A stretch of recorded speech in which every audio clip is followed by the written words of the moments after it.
177,114 pelajar Sabah mendapat manfaat pelbagai bantuan pendidikan bagi tempoh 2021 hingga 2025.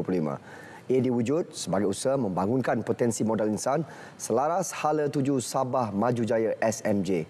Iswadiman Samsudin ada butirannya.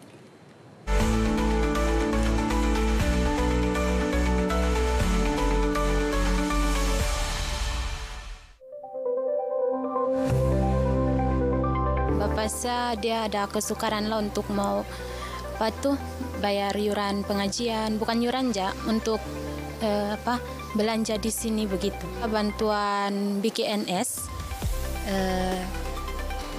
yuran pengajian 2 sem ditolong bayar, bantuan laptop dan bantuan dari orang ramai. Pihak UMS ada datang di rumah, ambil saya bawa di sini. 581.22 juta ringgit telah diagihkan secara berfasa menerusi pelbagai program bantuan pendidikan. Ini merupakan cerminan komitmen kerajaan negeri pada ketika ini untuk melabur kepada orang muda. Kita juga ada program-program lain yang di bawah Kementerian Sains, iaitu Budi, Bakti dan sebagainya, bagi membantu golongan yang berpendapatan rendah. Fokus program pembangunan modal insan bermula dari pendidikan awal kanak-kanak hingga ke peringkat pengajian tinggi. Dengan bantuan yang besar ini bukan hanya membantu pelajar-pelajar Sabah untuk melanjutkan pengajian di Universiti Malaysia Sabah, tetapi juga menjimatkan wang pelajar-pelajar ke luar negara yang memakan kos yang tinggi. Membantu saya untuk menampung kos harian saya, pembelian buku-buku kuliah, serta membantu saya untuk membayar yuran pengajian saya, membantu untuk mengurangkan beban kedua ibu bapa saya. Bantuan ini bukan saja membantu daripada segi kewangan, tetapi membantu untuk memberi motivasi kepada saya untuk belajar dengan lebih bersungguh-sungguh. Selain bantuan kepada pelajar, turut disalur peruntukan RM10,000 kepada Sekretariat Mahasiswa Sabah di setiap IPT di Semenanjung dan luar negara. Kita berikan mereka peruntukan untuk melaksanakan aktiviti dan program melalui peruntukan semesta namanya, Sekretariat Mahasiswa Sabah. Dan kita juga membantu pelajar-pelajar di luar negara, misalnya di Mesir, di Jordan dan sebagainya, di Jakarta, di Indonesia, untuk membolehkan mereka melaksanakan aktiviti dan program sesama pelajar Sabah. Langkah yang diambil bukan sahaja demi meningkatkan keupayaan pengetahuan dan inovasi negeri, malah memupuk minda kelas pertama untuk menjadikan Sabah antara negeri berdaya maju pada masa depan. Inisiatif Kerajaan Sabah melahirkan lebih ramai modal insan berkualiti dan berdaya saing harus dipuji. Kerajaan mengambil langkah berbelanja jutaan ringgit untuk memenuhi impian mereka sehingga bergelar graduan bagi membolehkan anak-anak muda ini dapat membantu Sabah seiring pembangunan negara. Iswadiman Syamsuddin, RTM. Seterusnya, lintas langsung negeri di bawah Bayu. Dengan fokus hari ini, komitmen kerajaan negeri untuk terus perkasa industri pelancongan. Perinciannya terus ke Kota Kinabalu bersama Suaran Shah. Suaran, teruskan. Baik, Sahih. Sabah komited memperkukuh industri pelancongan melalui penambahbaikan pemeliharaan warisan budaya dan pengurusan alam sekitar.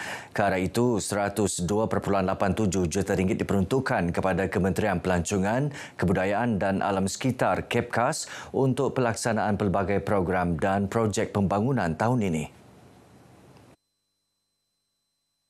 Ketua Menteri Datuk Seri Panglima Haji Jinor turut mengajak pemain industri pelancongan negeri untuk menghasilkan produk pelancongan baharu bagi menarik ramai pelancong selari komitmen kerajaan menjayakan kempen Tahun Melawat Malaysia 2026. Beliau berucap merasmikan Majlis Pecah Tanah Kompleks Kebudayaan Sabah di Kinarut.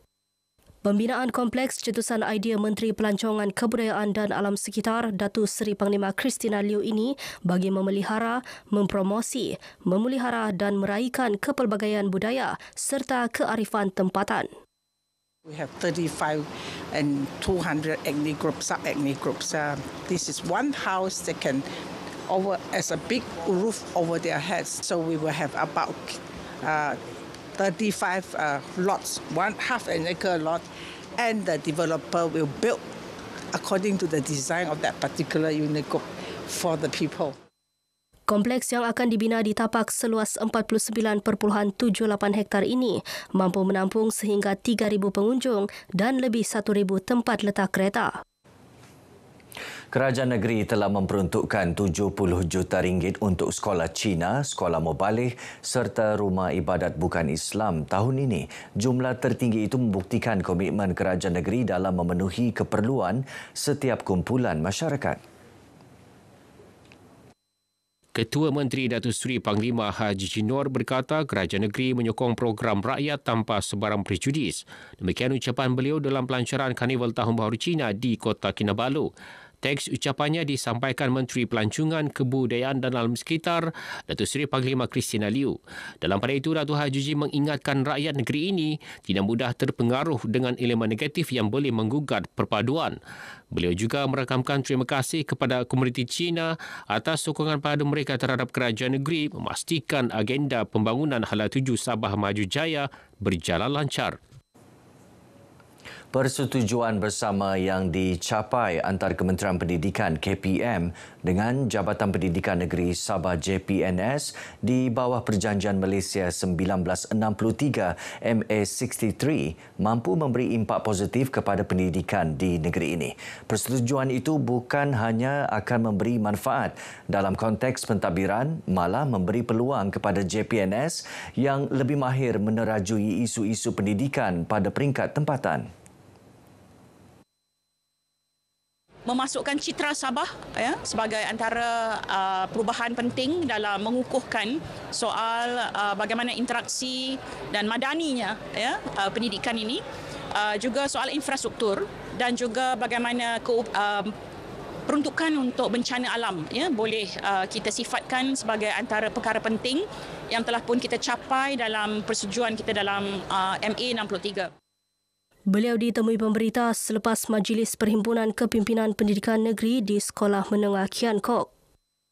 Pada November tahun lepas, Mesyuarat Jawatan Kuasa Tindakan Bersama Pembangunan Pendidikan JTBPP Negeri Sabah, antara perkara yang telah dipersetujui ialah memasukkan citra Sabah dalam kurikulum dan dasar pendidikan negara.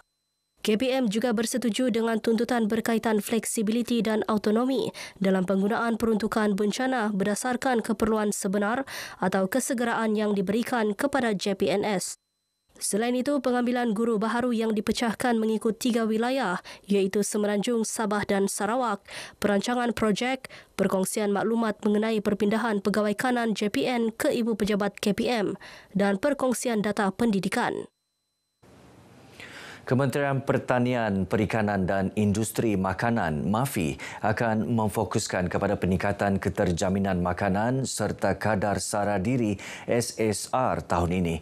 Menterinya Datuk Seri Panglima Dr. Jeffrey Kitingan berkata ia bertujuan meningkatkan tahap sosioekonomi negeri serta membantu golongan petani dalam kategori miskin dan miskin tegar di negeri ini.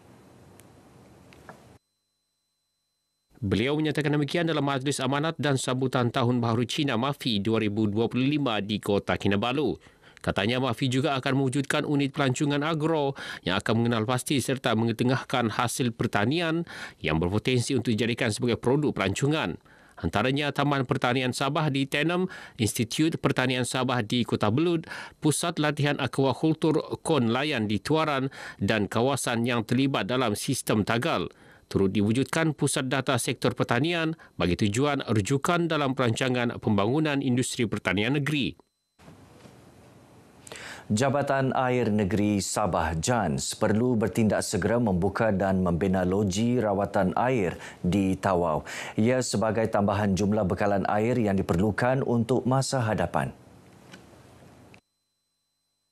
Menteri Kerja Raya Datuk Insinyur Shah Hilmi Yahya berkata isu bekalan air bersih antara masalah utama yang dihadapi penduduk daerah ini. Saya meminta bagi Jabatan Air Negeri Sabah untuk jangka masa pendek untuk menutup saluran-saluran yang bersambung terus dengan transmission main yang ada supaya tangki madai dapat diisi untuk tujuan distribution.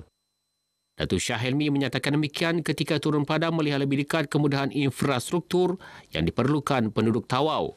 Adun Kunak Datuk Nur Azlina Arif yang turut serta dalam tinjauan ini berharap pihak berkaitan dapat menyelesaikan isu air yang telah lama membelenggu kira-kira 1,300 penduduk di Kampung Elor Malong, Dasar Lama dan Kampung Dasar Baru.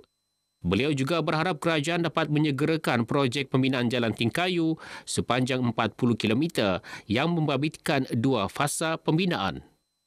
Sudah tentu besar harapan saya agar apa yang kita suarakan selama ini dapat diselesaikan secara tuntas, dan saya yakin secara pribadi dengan komitmen yang ditunjukkan oleh kerajaan hari ini, perkara ini akan dapat kita selesaikan walaupun tidak sepenuhnya namun secara berpaksa demi kebaikan dan kepentingan rakyat.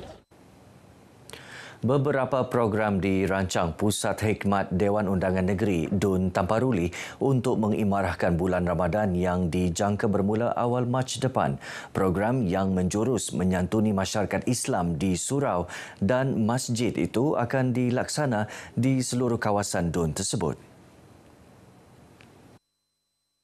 Kita akan memikirkan, merancang untuk mengadakan majlis-majlis tertentu untuk masyarakat boleh bertemu di dalam sebelum dan selepas puasa nanti. Sempena bulan puasa ini ada sedikit, tetapi selepas daripada itu pun insyaAllah ada juga. Beliau yang juga Menteri Pembangunan Luar Bandar ditemui RTM selepas menyaksikan Forum Anjung Al-Taqwa Sabah FM di Masjid Ubudiyah Pekan Tamparuli. Kira-kira 300 umat Islam sekitar Tamparuli turut bersama-sama menyaksikan siaran forum bertajuk Akhirat Dikejar, Dunia Jangan Lupa.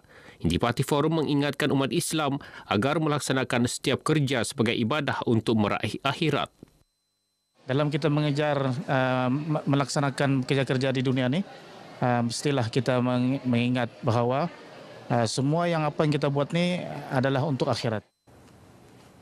1,256 notis saman atas pelbagai kesalahan dikeluarkan sepanjang 4 hari operasi khas sempena Tahun Baharu Cina di negeri ini. 3 kesalahan tertinggi direkodkan iaitu lesen kenderaan tamat tempoh 299 notis saman, tiada lesen memandu 259 dan tiada perlindungan insurans 214 notis saman.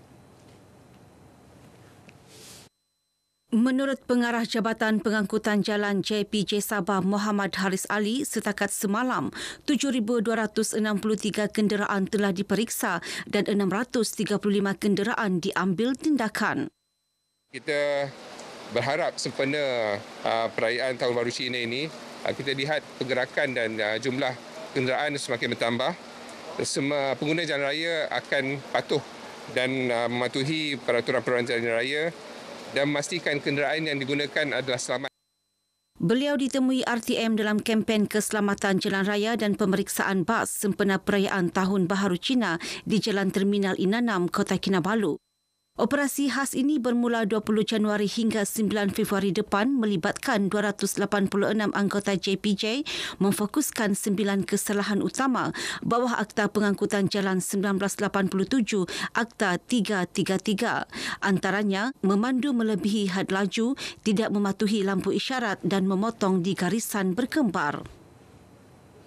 Baik saudara, sekian perkongsian dari Negeri di Bawah Bayu. Kembali bersama Sahi untuk lebih banyak perkembangan semasa dalam negara. Dari sungai hingga segara, Palestin pasti merdeka. Silakan Sahi. Terima kasih Suaran.